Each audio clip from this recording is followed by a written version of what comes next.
Ghost Cult Magazine welcomes in the wonderful authors of Eruption, the brand new Eddie Van Halen book. Brad and Chris, how are you guys doing today? Really great.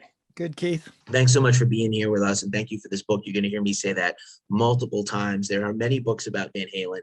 It's actually one of the most written about bands, weirdly, when you kind of look at the number of volumes of stuff that's been written, and rightfully so. But this is maybe my favorite, and obviously it's a long, probably, I'm guessing, an arduous process to put a book like this together for the two of you. Well, we've been saying that the book was 40 years in the making, 30 years in the making, somewhere around there. No, it was, a labor of love. We knew Ed quite well, and we wanted to make sure he was represented the way that he should, the full sort of measure of the man and the creator, inventor. And no, it wasn't arduous at all. It was actually a lot of fun to put this thing together. I think for us too, it was just, we knew it was important to tell Ed's story because we had it. We realized, actually before Ed even passed, that we had Ed's story from our collective interviews together. And not only that, but we have seen our previous interviews in Guitar World stolen. They were putting all these other books that you're talking about. It's like, hey, there's our quote from that interview, here's our quote from that interview, and that one, and that one, and that one. And so it goes, and it's like, we need to do this. We're the guys who know what the context of these quotes, and everything, and let's just put this out in Ed's words. Ed never had a chance to do an autobiography while he was still with us, but unknowing to us until he passed, he gave us his autobiography through the interviews he did with us all these years. Right on. And I feel like he had a comfort level with the two of you that I'm not sure he had with others. He was a very private person, but he loved talking about music, of course, and guitar. You're nerding out on guitar, and even his recall about things over the years. And you read through this book, and even the interviews that he gave later in his career about the early days are so factual and so down to the minute details that maybe you or I would miss in our own lives. Is really amazing, especially I think on the journalistic end, as a person that writes about bands and interviews people. I was like, oh my God, I can't believe his recall on things. Well, I think the funny thing is you kind of hinted about something there. I did this interview with him in 2013 on his guitars for Guitar Aficionado, and those were triggers. Those were memory triggers for him. He'd look at that guitar and tell you his story. Whereas if you're to sit down and ask it, he's like, you're gonna have to give me a week to get back to you on that one, or whatever. In fact, a lot of times I would do like the 1984 interview I did with that. I had to send him a bunch of questions. Of course, I just let him go. We started it off and knew what I wanted to ask him about, but he had to think about things first. Like, oh gosh, what really happened back then? What do I want to talk about? What do I remember? But those guitars were triggers. And I think that's something you wouldn't have gotten out of just a general, music industry, music journalist type of interview or a news interview. The guitar was such an important part of his life, and he could just remember when I got that guitar and when I was doing what songs I wrote with that and all these other things. So that was really cool. Awesome. Any thoughts from you on that, Brent? Ed was really comfortable with Chris and I because, for better, for worse, he saw the world through the guitar. That was his matrix. That's how he expressed himself. It's sort of how he understood the world. That was front and center. So in order to get him to talk about, Chris alluded to this, about himself, who he was as a person and his life, you had to have the secret handshake of being able to talk about the guitar first. So, but it's so funny. I mean, you brought up these other books, and there are some good ones out there, but we've seen Chris and I would just, when we were even doing our research or looking at the other books, and we were like, wow, this one didn't even mention him playing the Frankenstein in the whole book. Like, how is this a book about Eddie Van Halen and, not talking about his guitar? So, again, we felt it was so important to talk about his personal life, but also about him as a musician. And that's what you'll find, in our book, is that terrificness. Right on. It's a balance. And like I said, I don't know that anybody could know him intimately well, but you guys had a really great rapport with him, which I think any diehard fan of the band, or really any fan of guitar-driven music. The one thing I will say is this, is that the truth is Ed was very forthcoming. Oh yeah. If you could speak if you could speak his language, if you took the time to understand the music, the man was very revealing, and he would talk about things that were really personal to him, whether it was his music, or things like substance abuse, or his battle with cancer. But again, he wasn't going to open up to just anybody on those incredibly personal topics. It took a while for Chris and I to get to really know him, and to get him to feel comfortable with us on that level. Right on. I think we live in a very weird TMZ kind of time in the music journalism world, where like the big grabby headline is the thing that people want. And obviously there's moments in the book from your past interviews where I love that there's like trouble is brewing, whatever that means. But like, yeah, he was very who he was. I think he was just very honest. And if he was unhappy in his band, his business, or his life, he would let anyone know who he trusted. And I think that's really interesting, not in like a sensational way, but like in a very, hey, matter of fact, like, he talked. He didn't like to lie. He didn't like, I mean, seriously, he didn't like to bullshit, really. Like, well, he liked to bullshit, but he didn't like to lie. Yeah, there's a difference there. There's a difference. Right.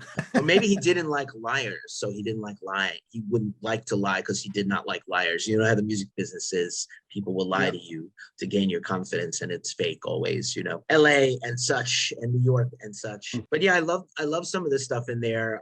It's really interesting, some of these little vignettes, some of these little side pieces, the Iommi thing in particular, what a huge fan of his he was. And then the sort of, they loved and respected each other. But, obviously Van Halen opened for Sabbath in the nadir at the end of the 70s. I have a podcast series where we just talked about the end of Black Sabbath in the 70s and how bad they were and how they struggled. And Van Halen was kicking their ass all over the world for that tour, or all over one leg of that tour, embarrassingly bad. So, it's really interesting that like he, later on he elevated to that elder statesman thing, and he was able to still have that mutual respect with people like I saw the very last show of that run, December 3rd, 1978. Was the last show that Van Halen did, opening for Black Sabbath before they took off to record Van Halen 2. And yeah, it was insane. Like the reaction for Van Halen was just completely over the top. People were going nuts, and Black Sabbath came on and it got a little bit lukewarm, and I felt a little bit bad for them. Anybody who was at that show in San Diego, I was the guy shooting off the flares into the rafters. So I had my dad's Navy flare gun with me. So, but it was a flare gun. It's like a little zip gun. It was like in his flight suit, and it was like a little gun with a little pullback hammer on the spring, and you put these little flare pods into it, and I was shooting these things off during the show. In fact, I shot one at the stage at Ozzy, actually, so didn't come near him, fortunately. I think Tony just saw such a brothership with Ed. I mean, they hit it off immediately on the road. They were jealous at first, who are these young punk kids? Ozzy wanted a bar band from Los Angeles to open up for them, and they got the bar band, the ultimate bar band from Los Angeles at the time. The guys who came and saw and conquered and everything. But yeah, it was just it's a testimony to the brotherhood of musicians. That's just there's plenty of people out there, and it's even that way with us writers too. There's people out there who are in this business who we respect and everything too. So maybe it's a little bit more competitive on our end actually than guitarists, believe it or not. But whatever, It's funny in the interview with Ed and Tony, both of them really focus on how similar they are. I mean, they didn't focus on like who is better or try to one up. Instead, they talked about how they really connected, on a musical level. Ed loved Sabbath. I mean, Van Halen was, before it was Van Halen, was called Rat Salad, which was a name of a Black Sabbath song. So those guys maintained a really tight relationship for 30, 40 years. Amazing. I know, obviously, look, we could talk forever about Eddie's competence on the instrument and how he, put this whole field of playing so far ahead. I mean, I grew up watching him, and but what I think is really wonderful about the book, and really something your interviews touched on that I didn't see in a lot of other people's work, is the songwriting, because I think Ed wanted to be as much praise and all well deserved that he got for his incredible innovative style. I feel like Eddie's never gotten his due as a great songwriter. And he's written great songs, they have hit songs, they have magical albums that are all 10 of 10s. But actually, I don't think anyone ever talks about Ed the songwriter. And I think that some of these interviews, especially in the middle era after Roth, when they kind of like, got Hagar in, and they were really focused on being a different kind of band a little bit, and still being Van Halen, I think the songwriting is what really shone through. And I think he was trying to express that sometimes to you guys. I think the funny thing is like, I remember, because my first interview with Ed was in 1994 for the Balance album. And he talked about, I think I called like, oh, there's some ballads on the album. And he goes like, what's a ballad? And I said, oh, like Can't Stop Loving You or whatever. And it's like really more of a pop love song. But even that is like, he admitted he doesn't like that song. It just came to him. That's what I found so interesting, is that, he knew that he had this gift, and he wasn't to deny the muse that was talking through him somehow. It's like, yeah, I realized it was a poppy song or whatever. And it's just like, it just came to me, it's like not something I would listen to or whatever. And it's fascinating, I mean, to see like the breadth of what he did. I mean, obviously with the keyboards, he started off in piano, but, doing Jump, a keyboard song, in the midst of Guitar Mania in the early 80s. I mean, that's a fascinating thing altogether. But I think you're talking about his songwriting. Like Van Halen has 2 diamond albums. That means that they sold over 10 million copies. And I'm sorry, no matter how good of a guitar solo you play, you're not going to sell 10 million copies. It's because those songs are such an indelible part of our lives and our culture. That's how you go about selling 10 million records. And there's very few bands that have 2 diamond records, So yeah, I think that that's true. And I did in the book, there's an interview with Steve Vai. And we wanted to talk to Steve because Steve took Eddie's place in David Lee Roth's band, but is also an incredible guitar player in his own right, obviously. And he had to play a lot of these Van Halen songs. And I said to Steve, I go, well, what do you think Ed's going to be remembered for? Expecting him to say something about tapping or shredding or this, that, and the other thing. And Vai said straight up, he'll be remembered for the songs beyond those will outlast, everything. And that's the thing about the Diamond albums. People don't realize this. Van Halen has 2 Diamond certified albums. There's a group of only 22 artists that have more than 1 Diamond album. And even the Eagles, who have 3, 2 of those 3 are best of compilations. Only Hotel California is the only studio artist creation out of those 2. So, I mean, that even kind of, ups Van Halen over the Eagles even. So it's really an amazing accomplishment. And that really gets overlooked that their place in our musical history, in our pop music history, that their stature. They sold a lot of records, Nice. I've done like 1,000 interviews. I've been waiting for somebody to mention that Eagles for Triple Diamond, and that Hotel California is the only studio one. Thank you.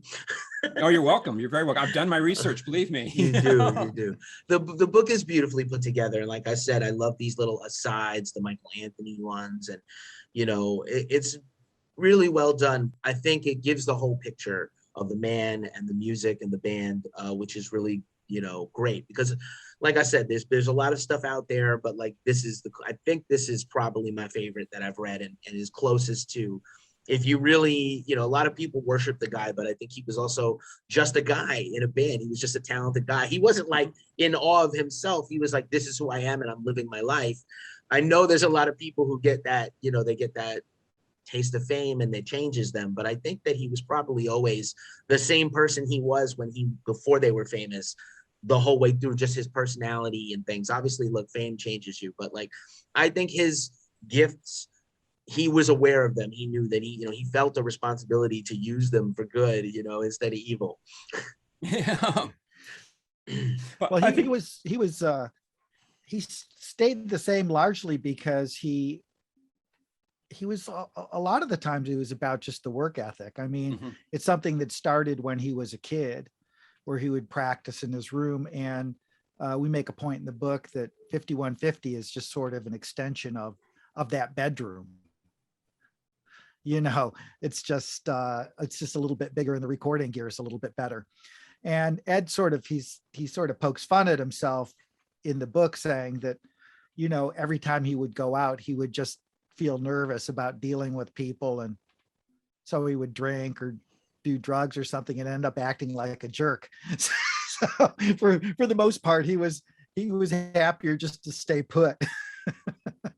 And that's the thing about Ed too, is that his creative wheels were always spinning. People say like, oh, well, he only did, one album, in the last 20 years of his life. But people forget that he had this guitar company, this EVH company. That, again, there's another book that just came out, doesn't mention the Frankenstein, doesn't mention EVH, which that was a huge part of Ed's life in his later years. That's where his creative expression was going, because he knew people weren't really buying records anymore, and he was a little bit frustrated with, how things had changed on that with streaming and downloading and what have you. And so he put his efforts behind this company. And that's where his creativity was. He spent 2 years, the amount of time you might spend working on an album, he spent that working on a guitar. Right on. And I saw those last Van Halen tours with Roth, and I was really thrilled to see them with him again. And I thought Wolf was great. I thought the band was tight. I loved the shows. Actually, my favorite one was I saw the leg with Kool and the Gang, and that was amazing. That I know they shared like some management, and that's why that tour kind of happened. But also like it would seem on paper to be unlikely, but that's like Van Halen's whole career was like, if you go right, I'm going to go left. Like, I thought it was brilliant. Well, that was, I think, the influence of Roth with that choice. I think Roth wanted to see Kool and the Gang every night, basically. And I think Ed realized if we get Kool and the Gang to open, then we're going to be guaranteed that Roth is going to show up and do the show that night, So what I really like to remember, like I said, is the albums and the songs and the joy that this guy felt playing the guitar. As much as we fawn and we just fall out over how amazing and mind-blowing he was, especially for how innovative he was at the time and how he moved us all forward. Like Einstein. He's like the Einstein of guitar. He literally invented stuff like Hendrix, like stuff out of thin air that we now have and take for granted. He did. But I think he had such a joy to play live. And I think that's another thing that, if you didn't get to see Van Halen in person, I feel bad because he was so great live, and he relished being on stage. He relished playing, not because of the applause, because for him, I think he was very satisfied, expressing himself. The funny thing in the book is I was going through the photo section and I was looking at every picture, and it's like every live photo, except for one, Ed's smiling. And like he really was having the blast up there always. And I mean, especially, my gosh, those latter years, I can't think of a single second he wasn't smiling, because he was up on stage with his son and just having the time of his life. And at those 2012, that's when Kool and the Gang opened up. In 2015, those tours, I am a fanboy. I've been to every Van Halen tour since 1978, and I saw them twice in 78. Like I mentioned, the Black Sabbath, and I saw them actually at San Diego Sports Arena when their first headline shows. But he just really was playing phenomenally those last years, and I think Wolfgang, brought it out of him. He was sober, he was loving life, and just really, but it shows in those pictures. It's like, man, Ed's just constantly got this shit and eating grin on his face. It's amazing. Yeah, the sort of getting back to the book. What we wanted to do, what we wanted to show in the book was Ed's complete arc, like his evolution as a human being. And it starts out when he's an immigrant and he comes to the US and can't speak English and gets bullied, and that sort of forces him into seclusion and practicing on his instrument and developing his sound and his voice. And we follow that through his success. And then he has sort of his world comes apart, in the 2000s for a while. But, we talk about each one of these phases and how important they were to him and his development as a human being. But the really awesome thing is that there's despite the fact that he died, his last 5 years were like among his greatest years, because he had come full circle. He had, come to embrace his legacy. He was sober. He was playing with his son. So the book for a fan, they're gonna travel with us. And at the end of the road, even though he passes away, you're going to feel uplifted by this story, because his last few years were, he would probably agree, even though he was, fighting cancer, some of his best years, because he had just become a different person and embraced all the things that sort of had upset him, or that he was having a hard time coping with throughout his life. There was an interview I did with Ed, one of the last interviews I did with Ed, where he talked about how I just turned 60, and that's in the book, it's like, and how he's come to accept it, and you can see it because he's not dyeing the hair anymore. He let the hair go full gray, and the beard and everything, just, it's like no more pretension here. I'm a 60-year-old man and I'm an inventor. It was like Mozart and Thomas Edison kind of rolled into one guy, in the music industry, and kind of this hard rock kind of thing that he did. And we just, again, it wasn't Eddie Van Halen rock star, which is Eddie Van Halen really wasn't a rock star, and he despised that term. He was really this brilliant genius beyond that. At the same time, as you said, he was also a regular down to earth guy. Right on. I would be really remiss to have this opportunity to talk to the both of you and not mention Alex at least once, and talk about Alex, because a lot of bands have brothers and they hate each other and you read all about it. But these two guys genuinely respected and loved each other. Obviously, every family has drama and BS, but like they always seem to be a mutual respect and, thankfulness on both sides during Eddie's life whenever they talked about each other. And I wanted to know if you had any additional thoughts on that, because I think, Alex is also, it's his story also. Eddie's story is Alex's story, and Alex's story is also Eddie's, Yeah. They were like conjoined twins, really. Yeah. Not only, psychically, but obviously musically too. Ed was always at his best when he played with Al, and Al was at his best when he played with Ed. But one of the themes that goes through the entire book again is one of family. Ed and his brother and his mom and dad came here from another country, and when they first came to America, they had like $50 in their pocket and a piano, and they struggled. And it was that family unit that held them together, that made them strong, that got them through that trying period. And that's a theme that Ed talked about through his entire life. And you see it at the end of the story too, where he takes his son, and now his son's part of the band. And, it's funny, on the Van Halen sort of,